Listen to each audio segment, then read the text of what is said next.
My sister acted superior and called me average, then she saw my $10 million investment account and Thanksgiving dinner turned into an emotional war zone.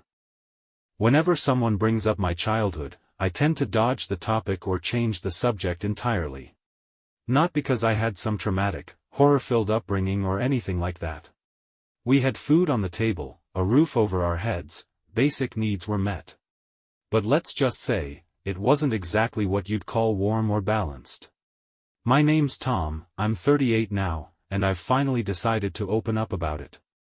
Not because I'm looking for sympathy or attention, but because maybe, just maybe, someone out there has lived something similar and needs to hear this. When I was just 8 years old, everything I knew about family and attention flipped on its head. That was the year Sophie was born, prematurely.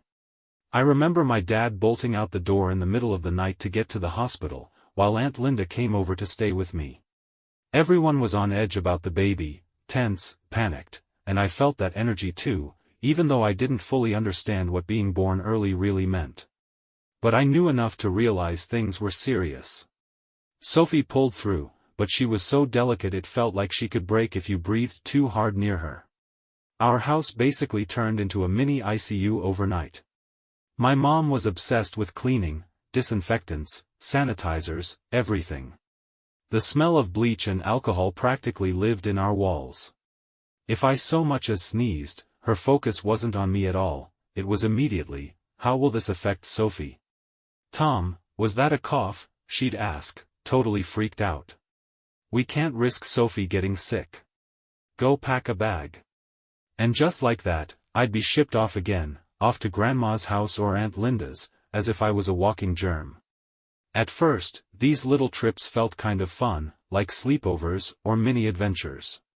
But the older I got, the more it started to feel like rejection, like I was being set aside to make space for the more important child. I started working my butt off in school. Straight A's, joined the debate team, even pulled off a win at the science fair. I thought maybe, just maybe, that would finally earn me some attention. But Sophie's fragile health always stole the spotlight. Look, Mom, I won the science fair. I'd say, holding up the trophy with this huge grin on my face. And she'd barely look at it before saying something like, "That's nice, honey. But did you remember to wash your hands? Sophie's not feeling great today." By the time Sophie hit 7, she had completely grown out of all the health scares. She was finally a strong, healthy kid. But my parents? They were still stuck in that same mindset, hovering, worrying, fussing. And Sophie? She caught on real quick that if she acted the tiniest bit helpless, she'd get whatever she wanted. High school was supposed to be my time to shine. I poured myself into my studies, stayed involved in all kinds of extracurriculars, pushed myself to the limit. But no matter how hard I tried, Sophie's little problems always came first. One night, my science teacher pulled my parents aside and said something that should have been a turning point. Tom's one of our brightest students. She's a strong candidate for a full scholarship. And just as the words left his mouth, my mom's phone rang. It was Sophie. She was home with the babysitter, absolutely losing it. "What's the matter, sweetheart?" Mom asked, full of concern. Through dramatic sobs, Sophie managed to say, "I can't find my favorite pen for homework. The one Tom gave me sucks." And just like that, my big moment disappeared. My parents grabbed their things and rushed home like it was some kind of emergency. A pen. That was more important than my future. After that night, they stopped coming to any of my school events. They told themselves it was easier that way. "Sophie gets upset when she feels left out," Mom would say, like that justified ignoring my accomplishments. When I won the state debate championship, I came home with this huge trophy. I thought maybe, just maybe, it would be different this time. But instead of celebrating, my mom quietly tucked the trophy away in a drawer. "Sophie doesn't like seeing other people's awards," she said, as if that made any sense. Getting accepted into college should have been this huge, exciting moment. I'd earned a full-ride scholarship to a state university, tuition, housing, the whole deal. I was ecstatic. But the second I walked through the door to tell them, Sophie rolled her eyes and said, "Finally. Now I can turn your room into a gaming studio. I want triple monitors and a streaming rig." From that moment on, I started counting the days until move-in. College couldn't come fast enough. I spent as much time as I could on campus, treating home like it was just some place I occasionally visited out of obligation. During family dinners, Sophie would dominate every conversation with drama about her classmates or who said what at lunch. By the time I was 23, I had my degree and landed a job as a manager at Walker & Green. The salary wasn't anything flashy, I wasn't buying designer handbags or eating $40 sushi, but I had my own apartment, and that felt like freedom. One random afternoon, I was scrolling through social media and came across an ad. "Make your money work for you." Normally I'd skip that kind of thing without thinking, but for whatever reason, I stopped. The course cost a little money, but I figured I could swing it if I lived off instant noodles for a while. That decision completely shifted the trajectory of my life. The instructor, a guy named Derek, broke down investing in a way that actually made sense. I started small, throwing a few $100 into tech stocks. Slowly but surely, I began putting more in. I taught myself how to read the market, how to manage risk, how not to freak out when things dipped. Then came the first major win. I took a chance on this low-key AI company nobody was really talking about. I put in $375, and within 3 months, it had exploded to over $30,000. After that, a biotech startup tripled my investment. Pretty soon, I was making more off stocks than I did from my actual job. I remember the exact moment it hit me. I didn't need the corporate grind anymore. I was sitting at my desk, half listening to a meeting, and checked my investment app out of boredom. One of my stocks had hit its target, and when I ran the numbers, I realized my returns had tripled my annual salary. I opened a new document and typed out my resignation on the spot. Still, I kept going to those Saturday family dinners. Maybe it was habit. Maybe some tiny part of me still hoped for change. I'd sit there, chewing through dry chicken while they droned on about Sophie, and in the back of my mind, I'd smile knowing my money was multiplying while I said nothing. "Tom, you're still working at Thompson's, right?" Mom would ask, barely pretending to be interested. "Yep, same job," I'd answer, even though I'd left 2 years ago and was now making in a day what used to take me a month. Every meal was the Sophie show. She'd recently gotten into Hawthorne University, some pricey private college. "It's expensive," Mom would sigh, but you could hear the pride hiding in her voice. "But Sophie deserves the best," she'd say. "We took out loans, but it's all for her future." Meanwhile, Sophie would twirl her pasta and casually mention, "My roommate's got a Gucci backpack. Everyone there's from rich families." The message was loud and clear, we didn't measure up. Then one Saturday, I showed up and found Mom crying over a stack of bills. Dad was at the kitchen table, buried in papers, looking completely defeated. "Property taxes went up again," Dad mumbled, his eyes scanning the latest stack of bills, and with Sophie's tuition on top of that, I watched them both, clearly overwhelmed, the stress practically hanging in the air like fog. And as I stood there, watching them fumble through financial messes of their own making, I couldn't help but remember all the times, countless, really, that they'd chosen Sophie over me. But even with all that history, even knowing how sidelined I'd been, they were still my parents. And I couldn't just shut that part of me off. That same night, without saying much, I logged into my bank account and set up an automatic monthly transfer. $7,000, straight into theirs. No questions asked. When I told them, Mom looked at me like I'd just handed her the moon. She actually hugged me. And I'm not talking about a quick, polite pat on the back, it was the first real embrace I'd felt from her in years. "Oh, Tom," she whispered, clinging to me, "this is going to make such a difference. You don't know how much this helps." And I wanted to believe, truly, I did, that this was the turning point. That maybe, finally, they'd start seeing me as something more than just the dependable, invisible son who always showed up but never needed anything. I let myself hope that this act of generosity might shift something in them. But that flicker of hope didn't last long. Later that evening, I was heading to the kitchen for some water when I overheard them talking. They were standing by the sink, whispering like teenagers sharing secrets. "You know," Mom said thoughtfully, "we should probably give Sophie some of that money Tom's sending. At least $450 or so. Poor thing feels so out of place surrounded by all those rich kids." Dad didn't even pause. "Yeah, that's a good idea," he agreed instantly. "She needs to keep up appearances. Maybe she can finally get that designer purse she's been talking about." I stood in the hallway, out of sight but fully within earshot, stunned. My hands clenched at my sides. They hadn't even considered saving it, or paying down their debts, or, God forbid, asking me how I'd feel about it. No. Their first instinct was to funnel it straight to Sophie so she wouldn't feel left out in a sea of Gucci and Prada. For a moment, I wanted to walk in there and just lay it all out, tell them everything. That I had left Walker and Green years ago. That I wasn't just some mid-level manager pushing papers anymore. That my investments had exploded beyond anything they could imagine. That I could walk into the store where Sophie drooled over handbags and buy every single item on the shelf, cash. But I didn't. Instead, I stood there in silence, watching the same old story play out again, them scheming to use my money to boost Sophie's image, as if she were some kind of celebrity who needed curating. By the time I turned 29, I was completely done with renting.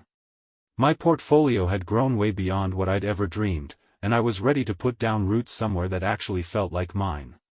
After months of searching, I finally found the right place, a secure building with a stunning view of the city skyline, tucked in a quiet neighborhood that still had a pulse.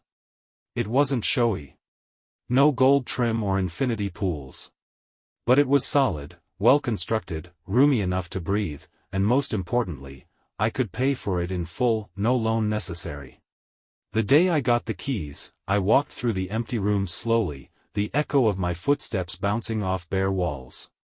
It was a surreal kind of silence, the kind that makes you pause. Because that place? It was all mine. No mortgage. No co-signer. No approval from anyone. Just me, investing in a space I chose for myself. Later that week, when Mom called under the usual pretense of checking in, I mentioned, in passing, that I was moving. "Oh," she said, clearly distracted. I could hear papers rustling in the background. "Did you find a cheaper place to rent?" I kept my voice neutral. "Just a different place," I said vaguely. "Hopefully in a better location," she added, barely listening. "But don't go overboard on rent, honey. You know how shaky things are in your field right now." I almost laughed out loud. If only she knew that my current field was managing a multi-million-dollar portfolio from the comfort of my new home, not sitting in a cubicle doing grunt work for some mid-sized company she still thought I worked at. At our next family get-together, Aunt Linda brought it up. "So, Tom, I heard you moved. How's the new place?" Before I could say a single word, Mom cut in, her tone dismissive as ever. "She's just renting somewhere new," she said, brushing it off. "But wait until you hear Sophie's news." And just like that, the spotlight turned again. Sophie, Sophie, Sophie. She was about to graduate at the top of her class from Hawthorne University, and the entire living room lit up like someone had won the lottery. Everyone fawned over her. Cousins, aunts, uncles, people who hadn't called me in years were suddenly glued to her every word. Occasionally, I'd catch someone looking at me with that vague expression of sympathy. Not pity, exactly, more like, poor Tom, still trying her best. Dad beamed. "Sophie's headed places," he said with pride swelling in his voice. "She's always been our little star. Companies are practically fighting over her," Mom added.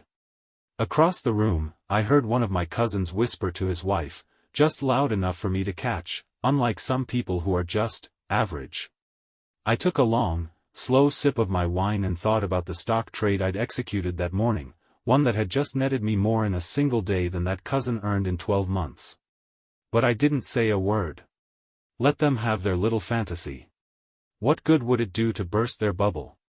Then came Sophie's graduation party. It was extravagant.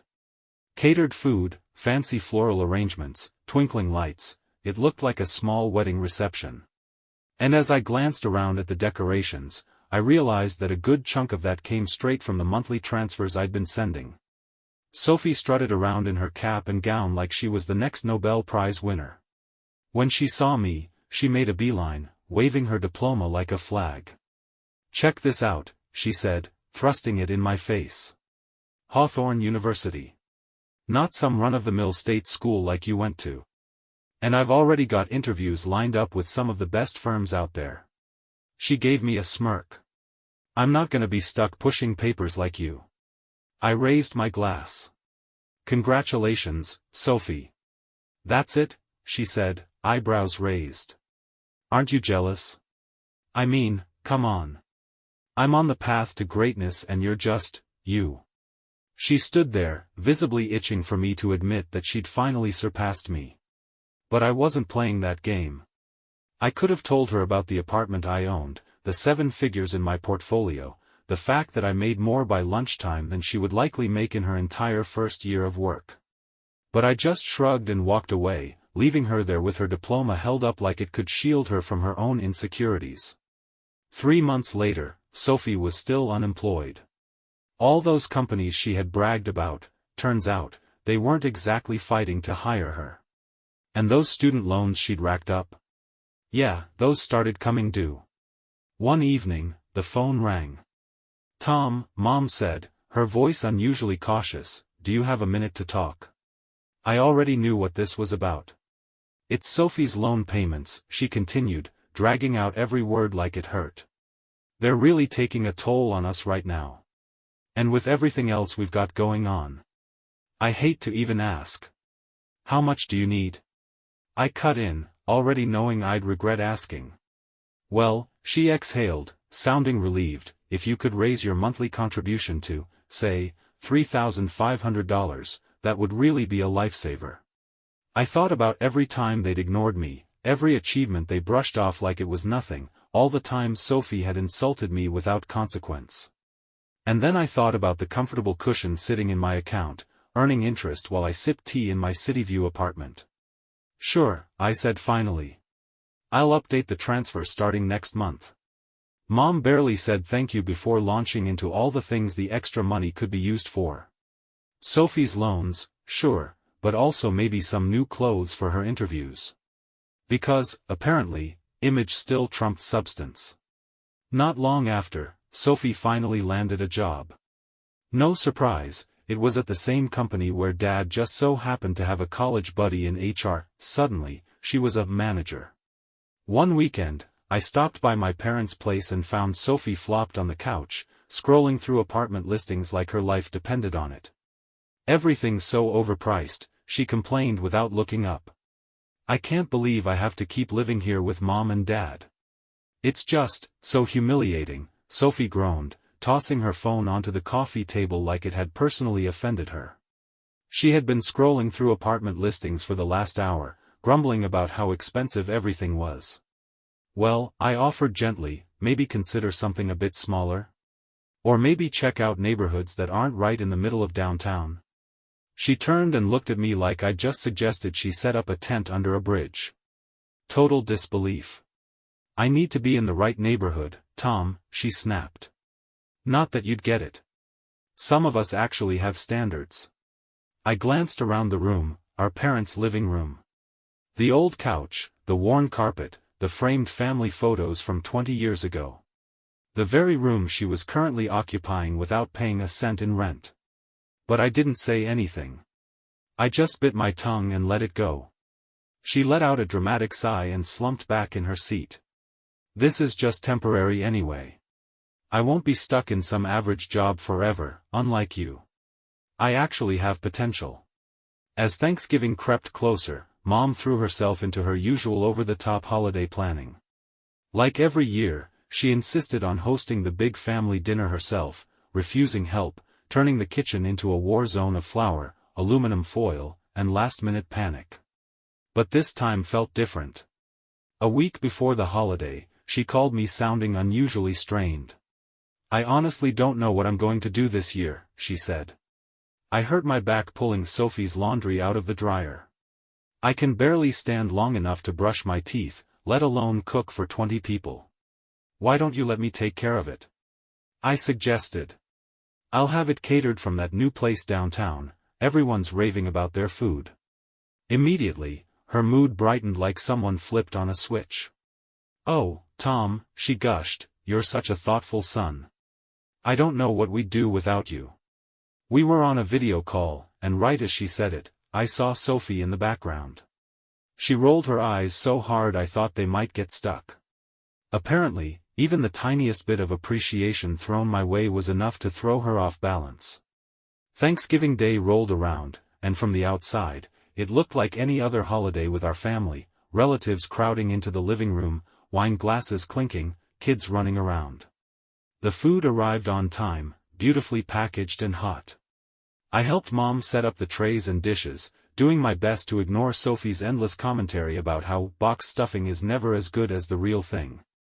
I'd brought my laptop along since the Asian markets were open, and I had a few positions I wanted to keep an eye on.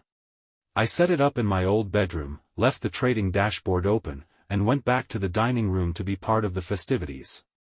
Honestly, the food was incredible, moist turkey, flavorful sides, even the dessert tasted like it came straight from a 5-star restaurant. Everyone seemed impressed, and for once, Mom actually gave credit where credit was due. I didn't know how I was going to pull this off, she told the room full of aunts, uncles, and cousins. But Tom stepped in and arranged everything. The meal was catered from that new spot downtown. Isn't she wonderful? Aunt Linda smiled warmly in my direction. That was really generous of you, Tom. I imagine it wasn't cheap. Oh, it's nothing, I replied, trying not to make a big deal of it. I'm just happy everyone's enjoying themselves. She's been helping us out for a while now, Mom added, sounding almost proud. Her management job pays well enough that she can afford to support us a bit. That might have been the first time in my adult life that she publicly acknowledged my contributions. Across the table, I noticed Sophie's expression shift. Her jaw tightened. She gripped her fork a little too hard. Then, without saying a word, she shoved her chair back and stormed out of the dining room. At first, I assumed it was just her usual drama queen routine. But something felt different. A few minutes later, she came back, and this time, she was holding my laptop in both hands, her face twisted into a smug grin. Let's see just how well Tom's really doing, she said, loud enough for everyone to hear. I mean, if she's so generous, she won't mind if we take a little peek at her bank account, right? Sophie, don't, I stood up quickly, panic rising in my chest. But it was already too late. She spun the screen around, revealing my banking app, still open, right there for all to see. The bold, black number stared back at the room. $10,248,397.14. Dead silence. Sophie's smile evaporated. She went pale. Her hands trembled so violently I was afraid she might drop the laptop. Sophie? Mom's voice cracked with confusion. What is it? What does it say? Sophie swallowed hard, barely able to get the words out. $10 million. You could have heard a pin drop. Everyone was frozen. The only sounds were the old wall clock ticking in the background and the soft hum of the refrigerator. Even my cousin's fork had fallen onto his plate with a clink. There has to be some kind of mistake, Aunt Linda whispered, leaning closer. Tom's just a manager at Thompson's. I haven't worked at Thompson's in years, I said, my voice calm and steady. I left that job a long time ago. I decided to focus on investing full-time. What? Wait, what do you mean? Sophie choked out. You mean you're rich? I nodded, slow and deliberate. I've been investing for years. I started small, educated myself, took courses, studied the markets. I learned how to manage risk and grow capital. And yes, that account is mine. $10 million, earned bit by bit over time. It's not like I was hiding it, I added. It's just, no one ever asked. Before anyone could process that, Mom suddenly erupted with a shriek so loud it made half the table jump. $10 million, she screamed, bolting upright, her face flushed with fury. You've had $10 million all this time, and you let us suffer? I blinked at her, stunned. Suffer? I've been sending you $2,000 a month, every month, for years. That's nothing, she shouted, her voice rising with every word. Sophie has student loans. We have bills. How could you be so heartless, Tom? How could you be so greedy? Dad jumped in, his face red with anger. We raised you better than this. How dare you sit on a fortune while your family struggles? And that's when something inside me finally gave out. Years of being ignored, of being the quiet, dependable son who never asked for much and never got much in return, all came bursting out. Oh, so saving and being smart with my money is selfish now? I laughed, but there was no humor in it.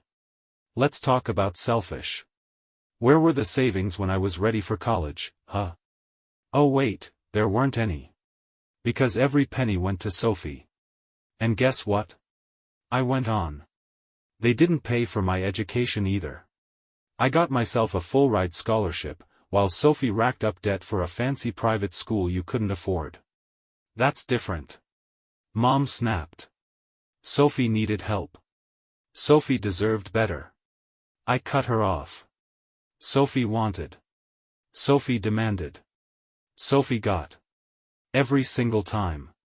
I paused and took a deep breath, looking at the room full of wide-eyed relatives. Well, here's the truth. That money? It's mine. Every single dollar. I earned it. I took the risks. I put in the work. Not a single cent of it came from any of you. $3,500 a month is barely anything to you, Mom shot back, her voice dripping with contempt. You should be giving us at least $10,000. We're your parents. I let out a bitter laugh, sharp and cold. 10 grand? For what? So you can buy Sophie more designer bags? Keep pretending she's royalty? Then I turned to Sophie, who was now slowly backing away like I was about to throw something at her. You wanted to embarrass me? Expose me? Show everyone how pathetic I am? I took a step forward. Turns out, the sister you mocked, the one who was just a manager, she's the one who actually figured life out. So tell me, Sophie, how's that feel? The room stayed frozen in silence. Forks suspended midair. Everyone staring like they were watching a slow-motion train wreck they couldn't look away from. If you're really that successful, Mom hissed through clenched teeth, then you should be supporting your family. That's your responsibility. Responsibility? I repeated, stepping right up to Sophie and taking my laptop out of her trembling hands. No. My responsibility ended the moment you both made it clear I didn't matter anymore. I looked them both in the eye, my voice steady. You put everything, into Sophie because she was the special one, the golden child with the promising future. Well, congratulations. You chose your favorite. So let her and her brilliant future take care of you now. Aunt Linda tried to step in, her voice shaky and unsure. Maybe we should all just take a moment, breathe. But it was far too late for that. Mom and Dad were in full meltdown mode, both shouting over each other, their voices tumbling into one loud, chaotic wave of accusation, anger, and indignation. They weren't trying to understand anything, they were trying to win. To dominate. To make me feel small again. Sophie, true to form, broke into loud sobs. Her signature move anytime life didn't bend to her will. The tears, the trembling lip, it was her way of resetting the narrative. I didn't respond. I didn't yell back. I didn't give them any more pieces of me. I just turned around, walked through the front door, and left the house I had once called home without looking back. As I reached my car, I could still hear Mom screeching inside, her fury echoing down the driveway. The moment I sat in the driver's seat, my phone buzzed, and it didn't stop buzzing. Call after call. Text after text. Voicemails, messages, first angry and demanding, then desperate and guilt-soaked. All from Mom, Dad, and Sophie. At first, I made the mistake of responding, thinking that maybe, just maybe, this emotional explosion would shake something loose in them. That they'd finally pause and think about what they'd done, how they'd treated me. But I was wrong. They didn't want clarity. They didn't want reconciliation. They wanted access to my bank account. And when they realized yelling and guilt-tripping weren't enough, Mom moved the whole circus to social media. Her post read like a tragic novel, custom-built for sympathy clicks. My heart is heavy today. I recently learned that my son has accumulated great wealth while her family suffers. He has refused to help with Sophie's student loans or support her aging parents. It's true what they say, money changes people. Please keep Tom in your prayers so she remembers what family means. And just like that, the pitchforks came out. Family friends I hadn't heard from in a decade suddenly had opinions. People I barely remembered from church or school were leaving comments like, "How could she turn her back on her own family?" and, "Wow, I always knew she was cold." Mom responded to every comment like a grieving widow, complete with crying emojis, dramatic thank you notes, and vague, bless her heart, language. The people who had actually been at Thanksgiving, the ones who watched the whole disaster unfold, said nothing. Their silence was deafening. But it didn't stop the judgment from rolling in. Strangers. Distant cousins. Childhood acquaintances. They all weighed in, painting me as selfish, ungrateful, heartless. And that was the moment something inside me finally clicked. I opened my banking app and stared at the recurring transfers, $3,500 every single month. Money they'd shrugged off as insufficient, money they'd redirected to Sophie without ever asking. With one clean tap, I canceled the payments. Then, I sent my mother a final message. The last thing I ever intended to say to her. I've stopped the payments. I'm done being your personal ATM, don't contact me again. But they didn't hear it. Or didn't want to. Instead of taking the hint, the calls doubled. Tripled. Sophie started using burner numbers to get around the blocks I put in place. Dad left these long, exhausting voicemails, lecturing me on the meaning of family duty like it was a sermon. Mom? She turned the volume up on social media, twisting the story into something more pitiful and false with every new post. Each one was more manipulative than the last, each one designed to keep the attention, and pity, rolling in. So I did what I had to do. I blocked them. One by one. Phones, emails, texts, Facebook, Instagram, any path they could use to reach me, I shut it down. But deep down, I knew they wouldn't stop at digital harassment. So I called Logan, the front desk manager of my building. "Hi Logan," I said, trying to keep my voice steady. "I need to add some names to the do not allow list." I gave him their full names, physical descriptions, even showed him photos. He nodded and made a note of everything without asking too many questions. He didn't have to. The very next day, I got a call from Logan. "Hey, Tom," he said. "Your parents and sister showed up here earlier. Tried to push their way inside. Said it was urgent. They caused quite a scene." "They what?" I asked, though I wasn't shocked. "Yep. Shouting, threatening to call the police, demanding access to your unit." We turned them away. That night, I sat at my laptop for hours, scrolling through real estate listings. Not just in other neighborhoods, but other states. I didn't want to live in fear of them showing up again. I wanted distance. A new life. Some people might call that running away. I call it drawing a line.